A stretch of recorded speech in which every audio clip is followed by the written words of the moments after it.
feeling po natin na let the light of the Lord shine, it means that we like darkness to be exposed, or we like to expose what is hidden in darkness. Even diseases, we get to know them when we begin to see the symptoms. Symptoms expose a disease. Behavior and personality are also symptoms. They are signs. They are marks that must be read, understood, and actually noticed. To see, to read, and to understand the many signs around us is to gain, to avoid loss, and to minimize damage or threat. At ang atin pong titingnan ng mga senyales, 10 marks of a fool. Mga 10 pahiwatig o pagpapakilala sa isang hangal o sa mga kahangalan sa ating paligid. Our God, we thank you that you're our Creator, our Sustainer, our Friend, our Savior. May you give us the grace to understand your message today. Salamat, Panginoon, dahil kami binigyan mo na naman ng isang pahiram na araw at mahaba na ang nangyari sa araw na ito'y patuloy mo pa kami tinatangkilik. Nawa, Panginoon, mapayapa ang aming loob at sa ganon kami makapagtuon ng pansin sa inyo. We like not only to increase our knowledge, but also we like to go deeper in our faith. And we like to soar up with wings like eagles, to go to higher levels of spirituality. So Lord, give us a simple message, simple but powerful, simple that will set us free so that we can become fuller persons and better believers. Lord, may you be our speaker. As you walk in our midst, as you fill our longings, as you answer our questions, and as you open our eyes, protect us from all work of evil men and evil spirits. And we pray that the same protection coming from you may also be enjoyed by our loved ones who are not with us right now. So give us the capacity to know, to understand, and to become. Lord, we trust you. Speak to us. Use your servant only as your footstool and as your instrument. In the name of Jesus, our teacher, we pray. Amen. 10 marks of a fool. Proverbs 10:18. Whoever spreads slander is a fool. Napakadaling malaman daw kung sino ang isang taong foolish. Nagkakalat siya ng mga paninira sa kanyang kapwa. Ang paninira na ito, maaaring totoo, maaaring hindi, pero ang ending pa rin nakasira. So, slander. So, one mark of a fool is spreading malicious talks. Pag may narinig tayo, tapos inulit pa natin sa iba, may natanggap tayong text, tapos pinas pa natin sa iba, tapos slanderous, hindi naman natin na-verify, totoo ba o hindi, nakakasira ng puri, that is a mark of a fool. And why is it a mark of foolishness? Because spreading malicious talks makes enemies. It debases one who is spreading it, and definitely it displeases God. Sino mang tao ang matalino, hindi niya gugustuhin na marami siyang maging kalaban? Lalo't hindi naman kailangan na magkaroon ng kalaban. Pero yun po nagkakalat ng mga nakakasirang balita, naghahanap yan ng sakit ng ulo at sakit ng katawan. At naghahanap yan ng makakalaban. At nakakapagpababa ng ating antas. Nakakapagpababa ng ating pagkatao. Kung tayo pumapatol at nagkakalat ng mga balitang di naman kapakipakinabang ay kasira-sira pa sa iba. So one mark of a fool, spreading malicious talks. At ang atin pong pagbabasihan lahat ng ating mga kukuhanin ngayon that marks of a fool ay galing sa Proverbs. For instance, Proverbs 12:16. A fool shows his annoyance at once. So, being too transparent too soon, especially with one's feelings. And very, very specifically, with one's annoyance or offense. Why is it foolishness to be too transparent too soon with our negative emotion? Because to be transparent too soon reveals inner thoughts. Pag ating ibinibilad kung anong ating nadarama at iniisip, ay para na nating tinuruan ang ating kalaban kung paano tayo matatalo. Being too transparent too soon also makes enemies because there are people that might be offended by your behavior. And it makes one vulnerable to more annoyance and provocation. Dahil meron namang nang-iinis na pag nakitang nagtatagumpay siya at naiinis kayo, lalo kayong iinisin. Isa raw kahangalan ang lagi nang nagpapahalata ng nararamdaman, lalo na naiinis. It is to the credit of a person that he can or she can withhold her emotion, especially annoyance. Yung maaga, madali na nagpapakita ng inis is a sign of foolishness. Proverbs 14:16, a fool is hot-headed and reckless. Isa na namang napakalinaw na definition ng foolish person, being quick-tempered and overly self-confident. Madaling mag-init ang ulo. Kanina, nagpapahalata ng inis. Ito naman, napakadaling mag-init ng ulo at walang pag-iingat. Marahil walang pag-iingat sa pag-handle ng kanyang init ng ulo. Hot-headedness leads only to quarrels, or to the hospital, or to the morgue, or to prison. Yan lang naman ang pinupuntahan ng mga may init ng ulo. Away, ospital, morgue, o kaya ay kulungan. Kaya ang marunong na tao, hindi pinapayagan ang simbuyo ng kanyang damdamin ang magsabi kung paano siya kikilos, gagalaw, o mabubuhay. Recklessness leads to loss, to damage, and to injury. Definitely. Akala niyo ba sikat sila pagka sila babato pag nagagalit o kaya sumisigaw agad, nagpapakita agad ng kanilang displeasure. But the Bible tells us that this is a sign of foolishness. Proverbs 29:11. A fool gives full vent to his anger. Napapansin niyo po siguro magkakamag-anak itong mga pinag-uusapan natin. Isa daw pong kahangalan, yung pinagbibigyan mo ng lubos-lubos ang iyong galit. Wala ka nang tinimpi, wala ka nang tiniis, ipinahayag mo na ng buong buo, yung gusto mong suntukin, sinuntok mo, yung gusto mong batuhin, binato mo, yung gusto mong sigawan, sinigawan mo, yung gusto mong maglupasay, naglupasay ka nga. Losing control of emotion is a sign of foolishness.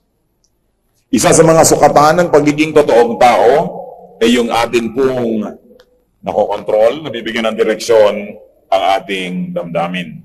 Why? Because anger destroys judgment. Nakikita niyo yung napakarami mga nakakulong sa death row, yung nakakulong sa life imprisonment o sa maximum security, nakapatay ng terribleng pagkakapatay, tapos pag tinanong kung bakit niya nagawa yun, sasabihin, pinagdimlan ng isip.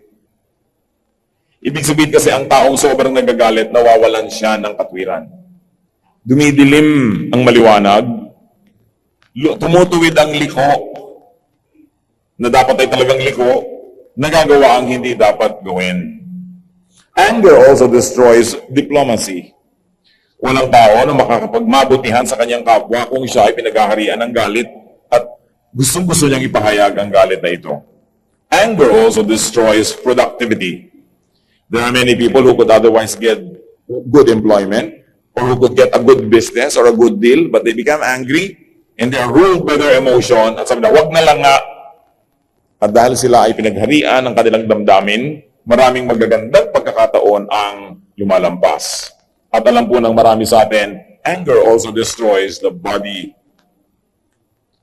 Pag ang tao ay nagagalit ay bumibilis ang pintig ng puso, tumataas ang presyon ng dugo, naiiba ang blood chemistry at merong biglang naninigas at namamatay na lang dahil sa galit. So kung hindi po natin kukontrolin ang galit dahil tayo banal, at least kontrolin natin dahil tayo matalino. Dahil nakakasira ng ating sariling kalusugan yung sobrang galit. And there is something mysterious about anger. Yung galit na pinagbibigyan, lalong lumalala at sumisidhi. Pero yung galit na nilalagyan ng limitasyon at nag-iisip-isip, bumabait-bait at humuhupa ang galit. Kung bakit yung ang galit parang apoy, pag lalo mong pinagalit, para mong ginagatungan, nilalagyan mo ng gasolina, lalong lumalaki. Kaya, ang matalinong tao, maliit pa lang yung galit niya, kinokontrol na. Nakita niyo po ang mga mag-asawa na tuluyan ang naghiwalay dahil lang sa mga konting galit na hindi kinontrol, nagsalita ng nakakagalit. Nagalit naman yung kinakagalitan at nagsalita ng mas nakakagalit, nga tumaas kayo ng galit niya hanggang nagpataasan na hanggang mamaya either nagpatayan sila o talagang nagkasiraan na at nagkasira. Pero yung nagagalit at kinontrol mo ng konti, makakita naman ng katabi mo at kalaban mo na humupa ka, lumaba ang yung boses, bababa din siya, pababa ng pababa. So pinipili natin, ano pong gusto natin gawin sa galit natin? Palakihin pa yan o paliitin? Excessive display of anger trivializes issues. It is also one important aspect that we should think about when we remember anger. Pag sobra po tayong pinaghaharian ng galit, ng sigaw, ng panggigigil, nababaliwala ang katwiran. Ang nananalo na lang, yung mas malakas bumigwas, yung mas maraming muscle, o kaya yung mas malakas umigaw. Pero, siyempre, ang mga taong marurunong, lalo na mga taong makadiyos, dapat ang nananaig ay katwiran. Hindi kung sino ang mas malakas at mas makapangyarihan. Pero pagka nanguna na ang galit, at ang galit po may magic yan, nakakapagpalakas. Pag galit kayo, parang kaya niyong durugin ang mukha ng katabi niyo eh. No?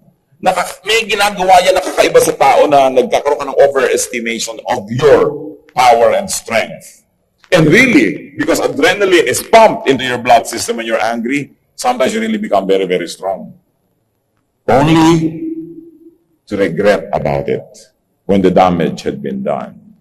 So pag merong anger, wise people control their emotion. Foolish people lose control of their emotion and even takes pride in it. Another wrong with excessive display of anger is that it debases a person. Ang isang taong sobrang nagpapahayag ng kanyang galit ay nagpapababa sa kanyang sarili. There are many people who do crazy things when they're angry, only to be sorry later.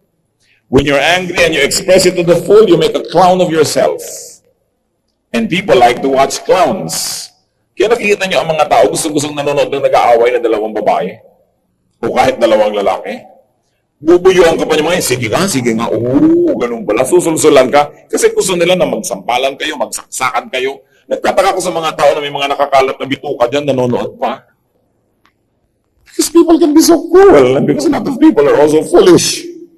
So don't be a clown and be the entertainment fair for people who have nothing better to do. Also, Proverbs 15:5 gives us another clue. A fool spurns his father's discipline. So, another mark of a fool, rejecting parental correction. Sabi sa Biblia, isang malaking kahangalan ang pagtanggi sa pagtutuwid ng magulang. Siyempre, ang sinabi lang dito, father, kung ang kultura ng Israel masyadong mga lalaki, pero hindi naman pwera dyan yung mother. It can just mean parent. Parents are heaven's most faithful ambassadors. What do you mean? Kung meron pong office on earth that can most closely resemble and represent the economy of God, the rule of God, the love of God, it is the office of the parent. Ang pag-ibig ng magulang ang pinakamalapit na siguro sa pag-ibig ng Diyos. Sapagkat ang pag-ibig ng magulang ang walang patakaran, tinatanggap ka kahit ano pa. Kung sa tingin ng iba, ikaw ay made of horror, sa iyong magulang, ikaw ay made of honor. Kung ang tingin ng iba sa'yo ay bobo, ang tingin ng magulang mo sa'yo, slow learner. Di ba? Kung ang tingin ng sakit ng mga iba sa sakit mo ay galis, ang tingin ng nanay mo, allergy. Ang sarap ng mga magulang. So bakit ba natanggihan ang pag-ibig ng magulang? Kasi sabi, it is a foolishness. A fool spurns his father's discipline. Maliban na lang ang magulang natin ay talagang psychopath, abnormally deranged. Akala mo na merong abnormally deranged. Dapat sundin natin ng magulang. Kasi walang iniisip ang magulang kundi kabutihan natin. At least 99% of the time, maaasahan natin yon. Yung ikakabuti natin. Pero ang mga kabataan kasi iniisip nila, their parents are out to destroy their fun, to take away life from their life, and to make their life miserable. But the Bible is clear about this. A fool spurns his father's discipline. Rejecting parental discipline means rejecting what could be the purest form of love known to humanity. Rejecting parental correction means rejecting love, wisdom, and sincere concern.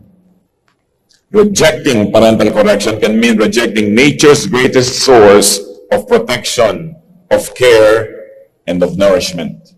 Because parents are nature's way of giving.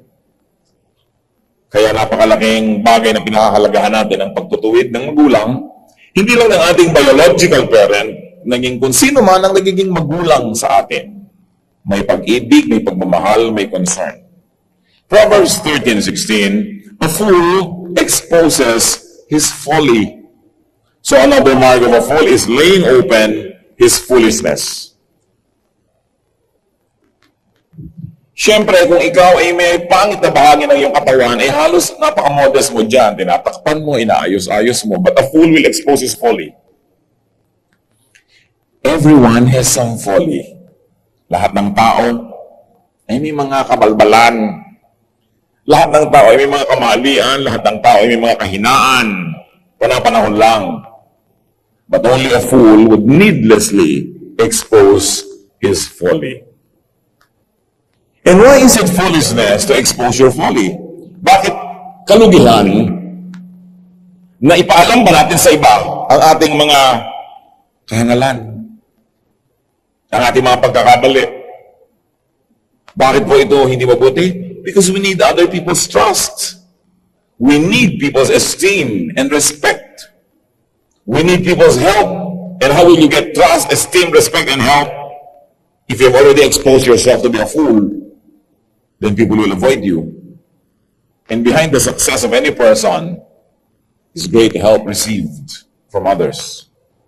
We all need help in the beginning, and as they say, in the end. So you wouldn't want to miss that. So you don't want to needlessly expose your foolishness. People who expose their foolishness and their folly lose all this goodwill that they need in life. Yung iba ay pinagmamalaki pa nila. Ipamamalita pa ang mga di karapat-dapat na ginagawa nila. Ipagsasabi pa. Akala mo isang napakalaking karangalan na maging ganun. Proverbs 10:23, a fool finds pleasure in evil conduct. Ito, danger sign. Having fun in being bad. That is a sign of foolishness. Tayo po mga tao nagkakamali. May nagagawa tayong mali, may nasasabi tayong mali, pero yung taong matalino, pinagsisisihan ang maling ginagawa niya. Maging si David, maraming nagawang mali. Pero patuloy pa rin tinawag ng Biblia a man after God's own heart. One of the probable reasons is, whenever David would commit a mistake, he really sincerely repents. Talagang sincere, with tears, with weeping, ang paghingi niya ng tawad sa Diyos. Ang isang taong hangal, nakagawa na ng mali, natutuwa pa. Hindi nagsisisi, hindi nagdadalawang loob, ipinamamalita pa. Take note of people who find pleasure in evil. They are fools. Pag natutuwa tayo na may ginagawang kabalbalan ng iba, it means we are fools. Because wise people must be grieved when something is wrong. Pag hindi po tayo nalulungkot dahil mayroong maling nangyayari, kung may napapahamak, may nasasaktan, may nasasalanta, meron tayong dapat ituwid sa ating kalooban. So that's one mark of a fool, having fun in being bad. Proverbs 17:16, a fool has no desire to get wisdom. Madali namang malaman kung sino naghahanap ng karunungan at sino umiiwas dito. But one mark of a fool is lacking thirst for wisdom. Feeling, of course wrongly, that he is good enough and wise enough, therefore, they don't listen to advice. Fools don't listen to advice. They don't seek advice, and when you advise them, they hate you. When you correct them, they hate you. Ang tunay na marurunong, pag itinutuwid, kahit nasasaktan, nagpapasalamat. Napakadali pong sumang-ayon sa isang tao kahit siya'y baluktot. At kung sumasang-ayon tayo, baka pa tayo mailibre ng merienda, baka pa tayo maregaluhan, o at least matuwa siya sa atin. Mahirap gawin ang sumalungat. Kaya kung may sumasalungat sa atin, lalo't alam naman natin talagang mali tayo, pasalamat tayo at sinasalungat tayo dahil yung tao nagpapagod para tayo maituwid, samantalang higit na mas madali na sumang-ayon na lang siya o huwag na lang makialam. We must value people who go out of their way to correct us. Ngayon, kung tayo naman may mga messianic complex, gusto natin i-correct lahat ng tao kasi may gano'n namang extreme sa kabila, tiyakin lang natin na we employ good timing, that we are polite to people that we want to help get corrected, and that our ministrations are welcome. Makikiramdam din naman tayo kung ayaw o gusto na tayo ay pakinggan. But this is one mark of a fool, lacking thirst for wisdom. Hindi nagtatanong kahit hindi naiintindihan na isang bagay, pinagpapaliwanagan mo ay ayaw makinig, itinutuwid mo, nagagalit pa. Proverbs 18 verse 2, a fool finds no pleasure in understanding, but delights in airing his own opinions. At ito po, in polite society, this is a no, no, no. But of course, people who are impolite, people who are indiscreet, people who are foolish, do this, being too vocal with opinions. When people do not solicit our opinion, it is best kept inside us. But a fool equates learning only with pain and difficulty, so a fool does not want to learn. Sabi, a fool finds no pleasure in understanding. Paano po nalalaman natin kung hindi tayo matalino? Yung hindi natin alam last year, hindi pa rin natin alam last month, hindi pa rin natin alam ngayon, at siguro kung bibigyan tayo ng Panginoon ng 100 taon pa para mabuhay, hindi pa rin natin malalaman. May mga tao ayaw matuto. Minsan nga, magbukas lang ng TV, hindi pa alam eh. Hindi niyo na ba ambisyon na malaman kung paano pinapaandar ang microwave? O paano papaandar yan ang computer o isang bagay? So, hindi ko kasi alam yan. Okay, hindi niyo alam. Lahat naman ng tao hindi alam niya sa simula. Pero bakit naman ang tagal-tagal lang, hindi niyo pa alam. At parang walang kaambi-ambisyong alamin. Isang senyales ito na dapat pansinin. Dapat yung hindi natin alam na kailangan natin malaman ay alamin. At ito isa sa mga kadalasan nangyayari sa mga may edad. Dahil matanda na ako, ayoko na mag-aral niyan. Eh ano po, naghihintay na lang kayong kainin ng lupa. Kung gusto niyo pang mabuhay at magkaroon ng buhay ang inyong buhay, dapat marami pa kayong gustong alamin sa buhay. Dapat di tayo na pag-iiwanan ng panahon. Yung mga hindi nila alam ang agreement ng subject and predicate at napakaraming taong ganito ang kalagayan, nakakalungkot. Hindi na alam ang agreement last year, hindi pa rin alam ngayon at next year hindi pa rin niya alam. Wala naman kasi siyang ginagawa para alamin yun eh. Yung mga walang kamalay-malay sa ganito at sa ganyan, maraming bagay, hindi ko alam magluto. Kain ang kain, ayaw naman mag-aral magluto. Hindi niya alam magpaksiw last year, hindi niya alam ngayon, next year hindi pa rin niya alam yon. Hindi ba natin gustong palawakin ang ating isip? Alamin ang hindi alam? Puntahan ang hindi napupuntahan sapagkat napakalaki ng buhay at napakalaki ng planeta.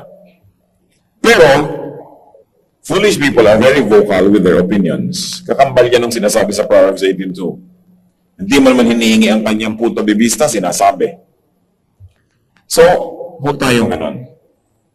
We don't have to be needlessly transparent because we will only lose our credibility.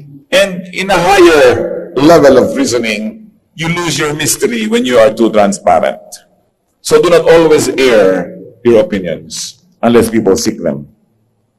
At saka, hindi tayo natin gusto yung tao, laging may opinion. Ayaw niya ito, gusto niya yun. Lagi na lamang may giyera pagkasama siya. Lagi na lang kailangan kung may panig dito o panig sa kabila.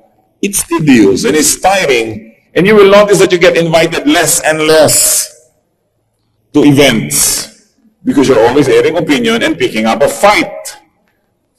Hindi naman po bali magkamali sa buhay eh. Ang malungkot lang, yung paulit-ulit na lang yung pagkakamali na yun, hindi na nag-i-improve. Yun na lang nang yun lagi. Bakit ba may Biblia? Hindi lang para tayong gabayan na makarating sa mga ulap at sa mga kalangitan. May Biblia para gabayan tayo sa ating daily life so we can make the most out of life. In fact, even Jesus said, I came that they might have life and have it abundantly, have it to the full. That means even the minute details of our lives must be corrected so we can get the most out of life. Proverbs 26:11, as a dog returns to its own vomit, so a fool repeats his folly. At yan po yung binabagitan natin kanina, one mark of a fool, and it's the last in our list today, repeating foolish acts. Normal, hindi kataka-taka, and up to a great degree, katanggap-tanggap ang nagkakamali. Pero yung paulit-ulit na pagkakamali, sobra na yun. Even sa Merchant of Venice, sabi ni Shakespeare, will you allow the same serpent sting you twice? Sobra ka naman pag natuklaw ka pa 2 beses ng iisang ahas. Ngayon, kung natuklaw ko ulit, at least ibang ahas naman, pero di same ahas, natuklaw ka na naman, may problema ka nun, brother o sister. Yung eto na naman, nakakalimang nobyo ka na, yun na naman, paulit-ulit na lang, mali na naman, nakakasampung hiwalay ka na, hanggang 20, hindi ka pa rin yata matututo. So, kailangan natututo ang tao. Hindi katakataka ang nagkakamali. Pero katakataka yung paulit-ulit. At yun na lang na yun ng the same na pagkakamali. To commit a mistake is understandable, but to keep repeating the same mistake is not. Fools, according to the Bible, keep on doing the same wrong things. They keep on taking the same wrong paths. And they keep on saying the same wrong words. That's why they keep on recycling the same problems. And it's a mark of foolishness. Bakit po natin pinag-asapan lahat ng bagay na ito? Because none of us should be a fool. Do not be a fool. Ito'y para sa atin, una, bago natin isipin ng iba. Tayo ba ang pinag-usapan? Nasa atin ba ang mga kahinaan, mga kapintasan na ito? Kaya dapat tayong manalamin, maghilamos, at sa ganoon, lalong umayos ang ating itsura. Proverbs 8:5, you who are foolish, gain understanding. A foolish who knows that he or she is foolish is actually already wise. Because it takes wisdom to know that you are a fool. So pag nasabi mong, ay, mali ako, nag-uumpisa na kayong maglakbay patungo sa pagiging tama. Ang napakahirap ay yung mali na hindi niya alam na mali siya o ayaw niyang aminin na mali. Kasi wala kang magagawa tungkol doon. One of the nicest words we can say is, I was wrong. 3 words in a sentence that can mean so much when you say, I was wrong. Pagka po tayo meron nakagalit, at napag-isip-isip natin yan, pwede tayong lumapit, you say, I was wrong. At kung gusto nyo dagdagan pa ng 2 words, I'm sorry. Maiiba ang mundo nyo. Maiiba ang mundo niya, maiiba ang samahan nyo. Basta handa lang tayo magsabing, I was wrong. I'm sorry. Yun namang kinausap noon, hindi naman dapat I told you so ang sagot. Dapat, next time. Yan na naman, para masarap ang buhay. These are the nice ways to learn. Learn them. Ayan, pag kami nagkamali, hindi surut-surutin niya, sabihin niya lang, next time. Let's be better. Ikaw naman, I'm sorry. Diba? I was wrong.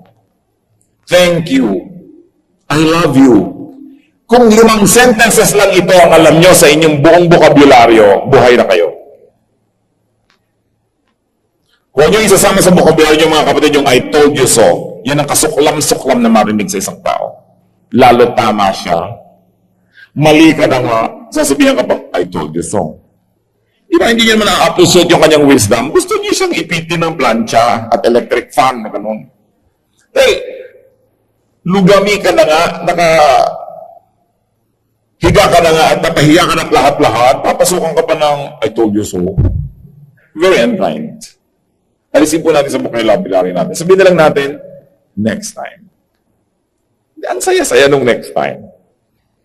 Nasunog ng asawa niyo yung bahay, sabi mo, next time, dear. Eh, sabi niya, I told you so. Mabubuo niyo ba uli yung bahay? Diba? Next time. Sabi na anak mo, mami, bagsak na naman po ako. Sabi niya, next time, anak, papatayin na kita. Kakapitong, ay, 4th year ka na. So, pero mahalaga, pagka po kasi tayo may encounter, ang isang tao mali, ang isang tao tama, ano ba gusto niyo lang? Patunayan na tama kayo at mali siya, therefore mas mataas kayo at mababa siya? O gusto niyo lang bang ituloy ang buhay at maging maayos, tahimik, payapa? Ano ba talagang gusto natin? So do not be a fool and avoid a hopeless fool. Pag meron isang tao na nandyan lahat yung 8 sa 10 pinag-usapan natin, makabubuti pang iwasan nyo na lang muna. No? Kahit malang 7. Kasi baka hilahin lang kayo niyan pababa ng pababa. Habang hindi nyo kaya siyang hilahin pataas, huwag na muna kayo makipagmabutihan. Proverbs 14:7, stay away from a foolish man. Layuan sapagkat walang gagawing mabuti sa ating buhay. So ano-ano po ang mga 10 marks of a fool? Hindi lang po 10 yan, but for our purposes now, 10 marks of a fool. Hindi para husgahan ng kapwa, kundi para sukatin ang sarili at sabihin, ako ba foolish or not foolish? And then you say, there are people who influence me and I allow to influence me. Are they foolish? What should they do? If I cannot be an agent of upliftment, at least for now, when I'm not strong enough to minister, I will avoid this person. Gaano karaming tao na pahamak dahil nakipagmabutihan sa mga hangal. Kung hindi nyo kayang hilahin pataas ang isang tao at hinihila lang kayo pababa, huwag na munang makipagmabutihan. Heavenly Father, we thank you that you want to remind us. Salamat, Panginoon, yung Book of Proverbs, punong-puno ng karunungan. Very practical, very simple, and yet very powerful. Nawa, Panginoon, itong aming paglilista at pag-aaral ng 10 mga senyales ng kahangalan. Maging kapaki-pakinabang sa amin na huwag lang namin i-assign sa iba ito, tingnan namin kung kami ito. At ituwid mo kami, Panginoon, handa po kami magpatuwid sa inyo. Turuan mo rin kami, Panginoon, na maging agent of correction, blessing, strengthening to other people, especially to those who are near us. At ang dalangin namin, Panginoon, mawala ang mga foolishness na ito kung ito man ay nasa aming buhay. We like to be wise, O God. We like to make the most out of life. We like to be happy and fruitful and productive. And we like to contribute to the happiness and fruitfulness and productivity of others. Teach us to mend our ways. Magbulay-bulay tayo sandali, mga kapatid. I-review natin ang mga bagay na ito kung nangyayari sa ating buhay at magpasya tayo na magpatuwid sa Panginoon.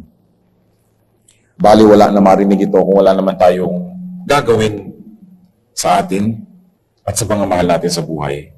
So be with the Lord for a while in silence and let the Spirit finish this message.